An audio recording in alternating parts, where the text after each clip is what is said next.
Capítulo 1. El planeta de los simios. Comencemos por el remotísimo principio. Hace unos 15.000 millones de años se produjo un estallido en medio de la nada, lo que los científicos llaman el Big Bang, la gran explosión. Lo que estalló y puso en marcha el universo era una densa concentración de materia y energía, que llamaremos la nuez primordial. Ese estallido originó el espacio y el tiempo, que antes no existían. Es inútil preguntarse qué había antes del principio. Ese concepto, antes, es absurdo porque el tiempo no existía. Igualmente inútil es preguntarse en qué punto comenzó todo. Antes del principio no había lugar, no había dimensión espacial. ¿No pudo ser Dios el origen de esa nuez primordial?, sugieren algunos creyentes. Hombre, usted es muy dueño de creerlo, si eso lo tranquiliza, pero el caso es que conocemos con bastante precisión el origen de los dioses de las diferentes religiones, incluido el de la cristiana, todos invención humana, pero todavía ignoramos el origen de esa nuez primordial, cuyo estallido puso en marcha el universo. Después del Big Bang, la materia y la energía contenidas en la nuez primordial comenzaron a expandirse en todas direcciones y a vertiginosa velocidad. Esa explosión no ha terminado. Habitamos un universo en el que las galaxias se alejan de las galaxias, justo como un gas comprimido que, liberado, tiende a ocuparlo todo. Más allá de Orión, más allá de las puertas de Tannhäuser, la propia expansión del Big Bang crea el espacio y el proceso de la expansión crea el tiempo. Por consiguiente, el espacio y el tiempo también se expanden con el universo. El Big Bang liberó masas de gas que se concentran en nubes moleculares y se transforman en galaxias y estrellas. Existen millones de estrellas, trillones quizá, muchas más de las que podemos imaginar. En medio de esa multitud mareante, el Sol solo es una más de las 400.000 estrellas que conforman la Vía Láctea. Ni siquiera es de las más importantes, solo es una estrella de rango menor. La propia Vía Láctea no es más que una galaxia de segunda división en el conjunto de los millones de galaxias que conforman el universo. Como todas las estrellas, el Sol se formó de una condensación o nebulosa de polvo y gases que se contrae al girar sobre su eje debido a su campo gravitatorio. La energía cinética de la materia, la que produce su propio movimiento, se convierte en calor al concentrarse. Entonces, el centro de la nube eleva su temperatura hasta el punto de desencadenar una fusión nuclear. El hidrógeno se convierte en helio y origina una masa incandescente de materia, lo que llamamos una estrella. Así nació el Sol hace unos 4.500 millones de años. No quedó así la cosa. Algunos núcleos de polvo y gas del remolino solar se condensaron igualmente, pero no alcanzaron la temperatura adecuada para la fusión nuclear. Estrellas fallidas se convirtieron en planetas, los planetas del sistema solar, entre ellos la Tierra.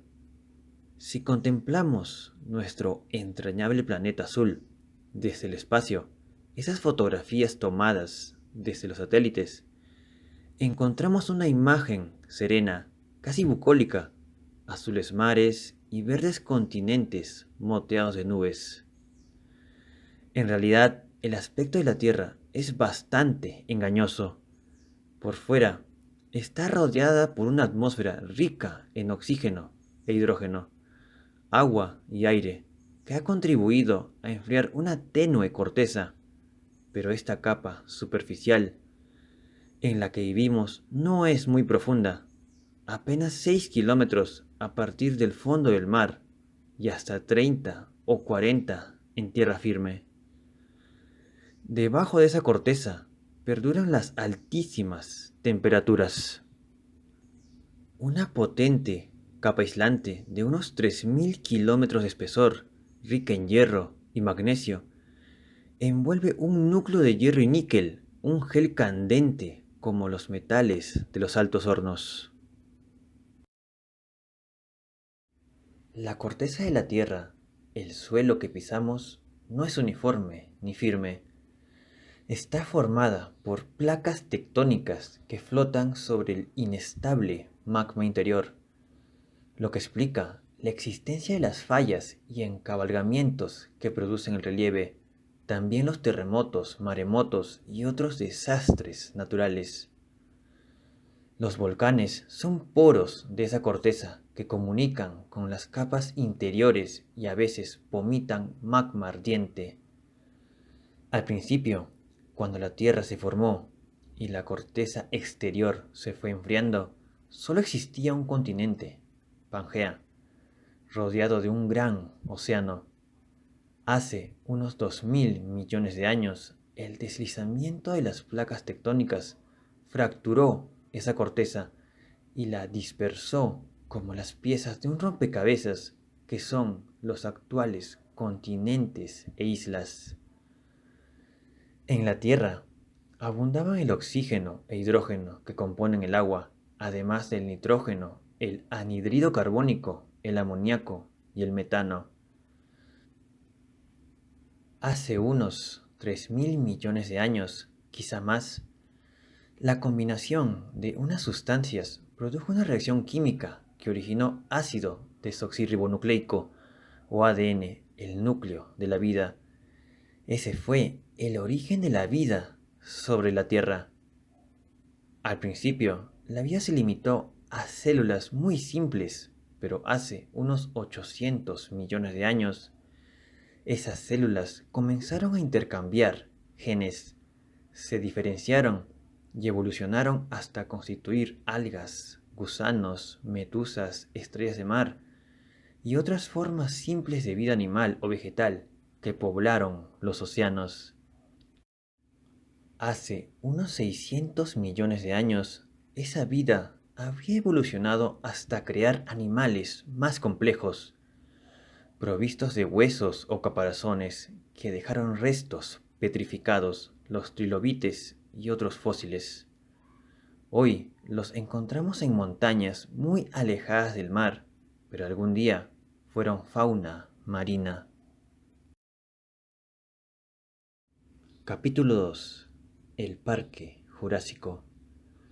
Un buen día, hace unos 300 millones de años, un pez, el Sarcopterygio, salió del mar y se adaptó a vivir fuera del agua, para lo cual tuvo que evolucionar hasta convertir sus aletas en patas y sus vejigas natatorias en pulmones. Ya hacía 150 millones de años que la Tierra se había cubierto de un manto vegetal que proporcionaba abundante alimento. Los primeros animales que la poblaron fueron anfibios, los antepasados de las ranas y las salamandras. Después, continuando la cadena evolutiva, aparecieron los reptiles, entre ellos los dinosaurios, que dominaron la Tierra hace entre 200 y 60 millones de años. Los dinosaurios. ¿Quién no ha soñado con ellos cuando era niño o ya de mayor, después de ver Jurassic Park? Aquellos enormes animales, aunque también los había diminutos, se extinguieron probablemente a causa del impacto de un meteorito. La nube de cenizas impidió durante muchos meses que los rayos solares llegaran a la Tierra. lo que agostó la vegetación y provocó la muerte por inanición de los dinosaurios. Primero los que se alimentaban de plantas y después los depredadores de esos herbívoros. Los nuevos inquilinos de la Tierra desde hace unos 50 millones de años fueron los mamíferos, los antepasados de los elefantes, ciervos, equinos y felinos.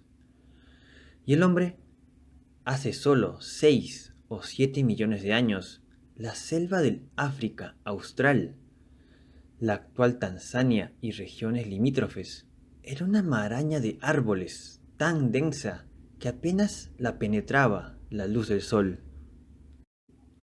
En esos árboles vivían distintas especies de primates homininos que se alimentaban de frutos, nueces, tallos tiernos, raíces, insectos y huevos.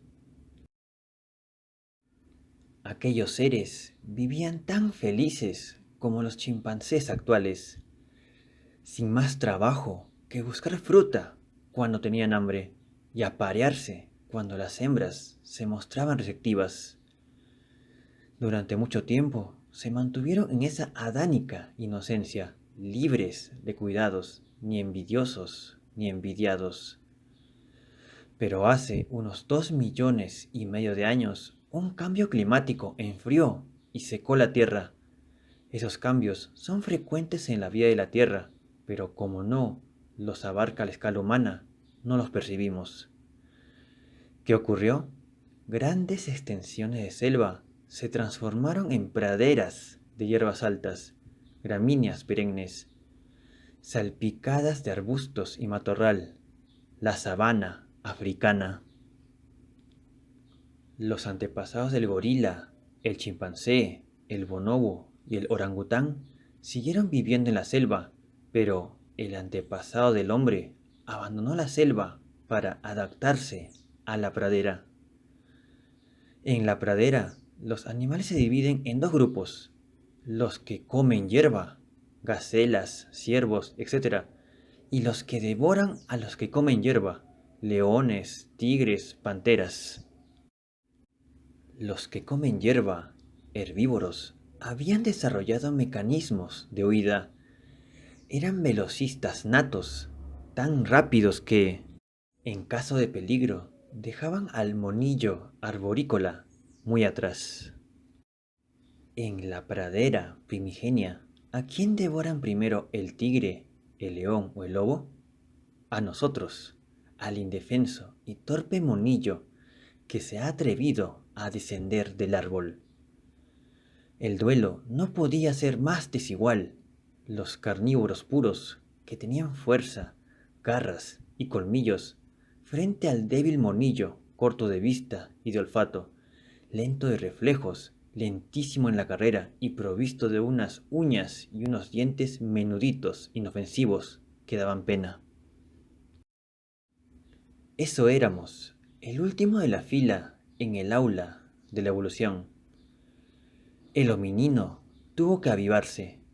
Lo primero que hizo fue adoptar la postura erguida, sostenido sobre los pies, que le permitía otear por encima del yerbazal y percatarse de cualquier movimiento sospechoso que delatara la proximidad de un depredador.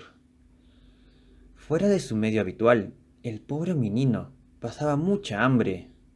Se resignó a comer de todo: unas majoletas, un puñado de moras, una lechuga mustia, incluso la carroña que dejaban las fieras después de un festín.